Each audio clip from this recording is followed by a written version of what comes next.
Bonjour, je suis ravi de vous rencontrer. Bienvenue au lycée Wallon. Aujourd'hui, nous allons parler d'évolution et de parenté. Eh oui. Ce buisson sphérique représente les relations de parenté entre les êtres vivants. Nous dérivons tous d'un ancêtre commun localisé au centre de l'arbre. Nous sommes donc tous parents, mais avec des degrés de parenté plus ou moins importants. Voyons ça de plus près.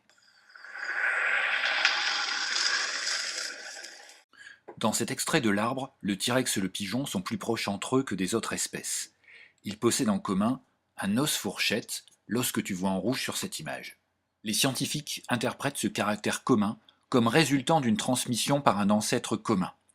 Ce qui signifie que dans l'histoire de la vie, une population d'êtres vivants possédait cette innovation, l'os fourchette, ils ont évolué et ont transmis ce caractère à leurs descendants.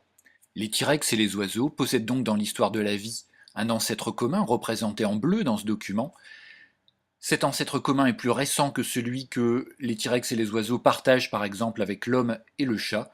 T-Rex et oiseaux sont donc plus proches parents qu'ils ne le sont avec l'homme et le chat. Mais comment faire lorsqu'on a un doute sur une histoire évolutive et que plusieurs parentés sont possibles? Comment choisir par exemple entre ces trois arbres?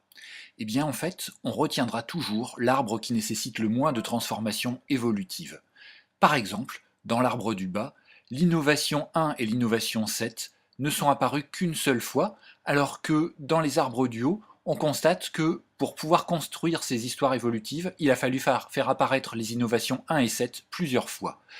L'arbre du bas est donc l'arbre qui nécessite le moins de transformations évolutives, c'est l'arbre le plus probable. Voilà, c'est fini. Eh oui. À bientôt.